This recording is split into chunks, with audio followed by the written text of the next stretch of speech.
ನಮಸ್ತೆ ಸ್ನೇಹಿತರೆ. ನೋಡಿ ಸ್ವಾಮಿ ನಾನಿರೋದು ಹೀಗೆ ಪಾಡ್ಕಾಸ್ಟ್‌ಗೆ ಸ್ವಾಗತ.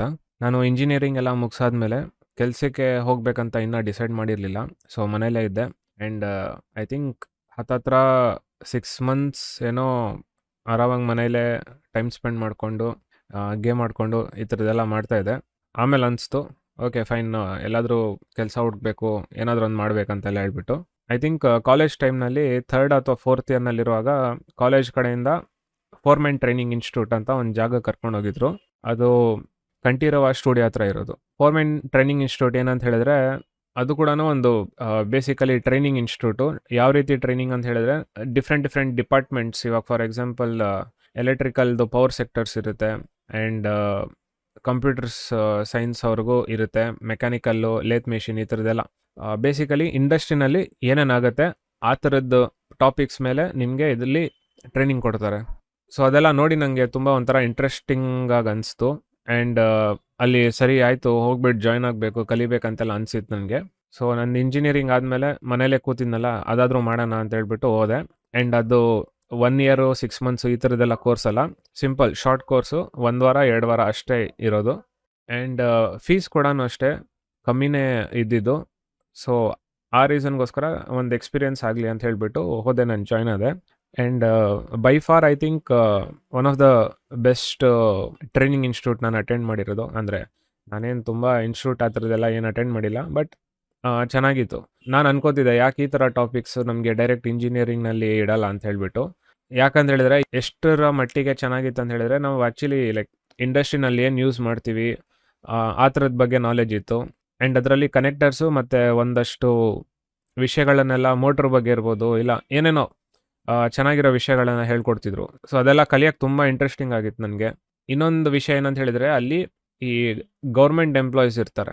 ಗೌರ್ಮೆಂಟ್ ಎಂಪ್ಲಾಯೀಸ್ ಅವ್ರಿಗೂ ಕೂಡ ಎವ್ರಿ ಇಯರ್ ಒಂದಷ್ಟು ಬ್ಯಾಚ್ನ ಕಳಿಸ್ತಾರೆ ಆ ಜಾಗಕ್ಕೆ ಕಲಿಯೋಕ್ಕಂತ ಹೇಳ್ಬಿಟ್ಟು. ಸೊ ನಮಗೆ ಬರೀ ಕಾಲೇಜ್ ಸ್ಟೂಡೆಂಟ್ಸ್ ಅಲ್ಲ, ಬೇರೆ ವರ್ಕಿಂಗ್ ಪ್ರೊಫೆಷ್ನಲ್ಸು ಅವ್ರ ಜೊತೆ ಕೂಡ ಮಿಂಗಲ್ ಆಗೋಕ್ಕೆ ಎಕ್ಸ್ಪೀರಿಯನ್ಸ್ ಸಿಗುತ್ತೆ.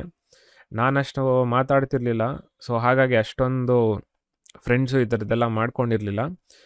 ಬಟ್ 1-2-3 ಜನ ಜೊತೆ ಮಾತಾಡಿದೆ ಆ್ಯಂಡ್ ಅದರಲ್ಲಿ ಇನ್ನೂ ಸ್ವಲ್ಪ ಟಚಲ್ಲಿ ಇರೋ ಥರ ಇದ್ದಾರೆ 1-2-3 ಜನ ಎಲ್ಲ. ಇನ್ನೊಂದು ಮೇಯ್ನಾಗಿ ಏನು ಇಷ್ಟ ಆಯ್ತು ಅಂತ ಹೇಳಿದರೆ ಅಲ್ಲಿನ ವಾತಾವರಣ. ಸೊ ತುಂಬ ಚೆನ್ನಾಗಿದೆ ಅಲ್ಲಿನ ವಾತಾವರಣ ಕೂಡ. ಆ್ಯಂಡ್ ಹಾಸ್ಟೆಲ್ ಈ ಥರದ್ದು ಕೂಡ ಇದೆ. ಸೊ ಮೇ ಬಿ ಅಲ್ಲೇ ಓದೋದು ಈ ಥರದ್ದೆಲ್ಲನೂ ಇರ್ಬೋದು. ಆ್ಯಂಡ್ ಇಯರ್ಲಿ ಕ್ಲಾಸಸ್ ಥರನೂ ಇರುತ್ತೆ ಅಲ್ಲಿ. ಸೊ ನೀವು ಪ್ರಾಪರಾಗಿ ಅಲ್ಲೇ ಟ್ರೈನಿಂಗ್ ಎಲ್ಲ ಏನೋ ತೊಗೊಂಡು ಮಾಡ್ಬೇಕಂತ ಹೇಳಿದ್ರೆ ಆ ಥರದ್ದು ಇರುತ್ತೆ. ಕ್ರ್ಯಾಶ್ ಕೋರ್ಸ್ ಥರನೂ ಇದೆ. ಸೊ ಅದೊಂದು ತುಂಬ ಒಳ್ಳೆ ಎಕ್ಸ್ಪೀರಿಯನ್ಸ್ ಇತ್ತು ನನಗೆ. ಆ್ಯಂಡ್ ಇದೆಲ್ಲ ಆದಮೇಲೆ ನೆಕ್ಸ್ಟು ನಾನು ಕೆಲಸ ಹುಡ್ಕಕ್ಕೆ ಸ್ಟಾರ್ಟ್ ಮಾಡಿದಾಗ ಶ್ನೈಡರ್ ಕಂಪ್ನಿಗೆ ಒಬ್ಬರು ಸರ್ವಿಸ್ ಮಾಡ್ತಿದ್ರು. ಸೊ ಅವ್ರ ಹತ್ರ ಹೋಗಿದ್ದೆ ನಾನು. ಆ್ಯಂಡ್ ಅವರು ನನಗೆ ಒಂದು ಇಂಟರ್ವ್ಯೂ ಥರ ಕೊಟ್ಟಿದ್ರು. ಸೊ ಬೇಸಿಕಲಿ ಟೆಸ್ಟ್ ಥರ. ಆ ಕ್ವಶನ್ಸ್ ಎಲ್ಲ ನೋಡಿದಾಗ ಎಲ್ಲ ನಾವು 3rd ಇಯರ್ನಲ್ಲಿ ಓದಿರೋ ಕ್ವಶನ್ಸೇ, ಬಟ್ 6 months ಅಥವಾ 1 year ಗ್ಯಾಪ್ ಆಗಿರೋ ಕಾರಣ ಎಲ್ಲ ಮರ್ತೋಗ್ಬಿಟ್ಟಿದ್ದು. ಆ್ಯಂಡ್ ಅವರು ಸ್ಟ್ರೈಟ್ ಫಾರ್ವರ್ಡಾಗಿ ಹೇಳಿದ್ರು, ನೋಡಿ ನಮ್ಮ ಕೆಲಸ ಇರೋದೇ ಸರ್ವಿಸಿಂಗ್ ಈ ಥರದ್ದು ಮಾಡೋ ಕೆಲಸ. ಕಲಿಬೇಕಂತ ಹೇಳಿದ್ರೆ ಪರವಾಗಿಲ್ಲ, ನಾನು ಬೇಕಾದ್ರೆ ಹೇಳ್ಕೊಡ್ತೀನಿ, ಬಟ್ ಏನೋ ನಮ್ಮ ಕೆಲಸದಲ್ಲಿ ಕೈ ಎಲ್ಲ ಗಲೀಜಾಗೋದು, ಇಲ್ಲ ಬಟ್ಟೆ ಗಲೀಜಾಗೋದು ಈ ಥರದ್ದೆಲ್ಲ ಆಗ್ತಾ ಇರುತ್ತೆ. ಸೊ ಅದಕ್ಕೆಲ್ಲ ತಲೆ ಕೆಡ್ಸ್ಕೊಳ್ಳಲ್ಲ, ಪರವಾಗಿಲ್ಲ ಕೆಲಸ ಕಲಿತೀನಿ ಈ ಥರದ್ದೆಲ್ಲ ಅಂತ ಹೇಳಿದ್ರೆ ನಾನು ಹೇಳ್ಕೊಡ್ತೀನಿ, ಅದಕ್ಕೇನು ತೊಂದರೆ ಇಲ್ಲ ಅಂತೆಲ್ಲ ಹೇಳಿದ್ರು. ಬಟ್ ಅವರು ಹೇಳೋವಾಗಲೂ ಕೂಡ ಫುಲ್ಲು 100% ಥರ ಇರಲಿಲ್ಲ. ಯಾಕಂದರೆ ಸಾಕಷ್ಟು ಜನ ಅವ್ರ ಹತ್ರ ಕಲ್ತ್ಕೊಂಡ್ಬಿಟ್ಟು ಬಿಟ್ಟು ಹೋಗಿರೋ ಥರನೂ ಇದೆ. ಸೊ ಅವ್ರು ಕೂಡ ಬಿಸ್ನೆಸ್ ನೋಡಬೇಕು. ಸೊ ಹಾಗಾಗಿ ನಂಗೆ ಅರ್ಥ ಆಯಿತು. ಆ್ಯಂಡ್ ಇನ್ನೊಂದೇನಂತ ಹೇಳಿದ್ರೆ, ನನಗೆ ಎಲೆಕ್ಟ್ರಾನಿಕ್ಸ್ನಲ್ಲಿ ಅಷ್ಟು ಇಂಟ್ರೆಸ್ಟ್ ಇರಲಿಲ್ಲ, ಬಟ್ ಅವ್ರು ಮಾಡೋ ಕೆಲಸ ಎಲ್ಲ ಎಲೆಕ್ಟ್ರಾನಿಕ್ಸೇ ಇದ್ದಿದ್ದು. ಕಲ್ತಿದ್ರೆ ಮೇ ಬಿ ಒಂದೊಳ್ಳೆ ಎಕ್ಸ್ಪೀರಿಯನ್ಸ್ ಥರ ಆಗ್ತಿತ್ತು. But fine. ಇನ್ನೊಂದೇನಂತ ಹೇಳಿದ್ರೆ, ಆ ಎಕ್ಸ್ಪೀರಿಯನ್ಸಿಂದ ನನಗೆ ಗೊತ್ತಿದ್ದೇನಂತ ಹೇಳಿದ್ರೆ, ಇಂಜಿನಿಯರಿಂಗಲ್ಲಿ ನಾವೇನು ಓದ್ತೀವಿ ಅದ್ರ ಮೇಲೇ ನಮಗೆ ಕೆಲಸಗಳು ಸಿಗುತ್ತೆ, ನಾವು ಕ್ಲೀನಾಗಿ ಹುಡುಕ್ಬೇಕಷ್ಟೆ. ಸೊ ಮೇ ಬಿ ನಾನು 3rd year ಫಿನಿಷ್ ಆದಮೇಲೆ ಇವ್ರ ಹತ್ರ ರೀಚ್ ಔಟ್ ಆಗಿದ್ದಿದ್ರೆ ನನಗೆ ಕಾನ್ಸೆಪ್ಟ್ಸ್ ಅರ್ಥ ಆಗ್ತಿತ್ತು ಆ್ಯಂಡ್ ಆ ಟಾಪಿಕ್ಸ್ ಎಲ್ಲ ಮೈಂಡಲ್ಲಿ ಇರ್ತಿತ್ತು. ಆ ಟೈಮಲ್ಲಿ ನಾನು ಏನಾದರೂ ಅವ್ರ ಹತ್ರ ಕೆಲಸ ಮಾಡಿದಿದ್ರೆ ಒಂದು ಇಂಟರ್ನ್ಶಿಪ್ ಥರ ಅಂತ ಅಂದ್ಕೊಳ್ಳಿ, ಕ್ಲೀನಾಗಿ ಗ್ರಾಸ್ಪ್ ಆಗ್ತಿತ್ತು. ಬಟ್ ನಾನು ಮಾಡಿಲ್ಲ, ಸೊ ಅದು ಆಗಿಲ್ಲ ಅಷ್ಟೇ. ನೀವು ಏನಾದರೂ ಇಂಜಿನಿಯರಿಂಗ್ ಈ ಥರ ಎಲ್ಲ ಮಾಡ್ತಿದ್ರೆ ಟ್ರೈ ಮಾಡಿ ನೋಡಿ. ಫೋರ್ಮೆನ್ ಟ್ರೈನಿಂಗ್ ಇನ್ಸ್ಟಿಟ್ಯೂಟು, ಅಲ್ಲಿ ವಿಸಿಟ್ ಮಾಡಿ, ಏನೇನು ಕೋರ್ಸಸ್ ಇದೆ, ಕ್ರ್ಯಾಶ್ ಕೋರ್ಸ್ ಯಾವ ಥರ ಇದೆ ಏನಂತ ಹೇಳ್ಬಿಟ್ಟು ಕೇಳಿ ತಿಳ್ಕೊಳ್ಳಿ. ಚೆನ್ನಾಗಿದೆ ಕೋರ್ಸು, ಟ್ರೈ ಮಾಡಿ.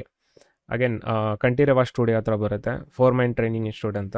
ಅದು ಬಿಟ್ಟು ನೀವು ಇಂಜಿನಿಯರಿಂಗ್ ಟೈಮಲ್ಲಿ ಯಾವ ಸಬ್ಜೆಕ್ಟ್ಸ್ನ ಓದ್ತೀರಾ ಅದ್ರ ರಿಲೇಟೆಡ್ ಎಲ್ಲಾದರೂ ಕೆಲಸ ಇಂಟರ್ನ್ಶಿಪ್ ಈ ಥರ ಏನಾದ್ರು ಸಿಕ್ಕಿದ್ರೆ ಆರಾಮಾಗಿ ಮಾಡಿ. ಸ್ಟಾರ್ಟಿಂಗ್ ಟೈಮಲ್ಲಿ ದುಡ್ಡುಗೋಸ್ಕರ ಇದು ಮಾಡೋಕ್ಕೆ ಹೋಗಬೇಡಿ. ಎಕ್ಸ್ಪೀರಿಯನ್ಸ್ ಎಷ್ಟಾಗುತ್ತೋ ಅಷ್ಟು ಎಕ್ಸ್ಪೀರಿಯನ್ಸ್ನ ತೊಗೊಳ್ಳಿ. ಫ್ರೀಯಾಗೆ ಮಾಡು ಅಂತ ಹೇಳಿದ್ರು ಪರವಾಗಿಲ್ಲ, ಟ್ರೈ ಮಾಡಿ, ಕೆಲಸ ಕಲೀರಿ, ನಾಲೆಡ್ಜ್ ಇಂಪ್ರೂವ್ ಮಾಡ್ಕೊಳ್ಳಿ. ಇದಿಷ್ಟು ಇವತ್ತಿನ ಪಾಡ್ಕಾಸ್ಟ್ನಲ್ಲಿ. ಮುಂದಿನ ಪಾಡ್ಕಾಸ್ಟ್ನಲ್ಲಿ ಸಿಗೋಣ. ಧನ್ಯವಾದಗಳು.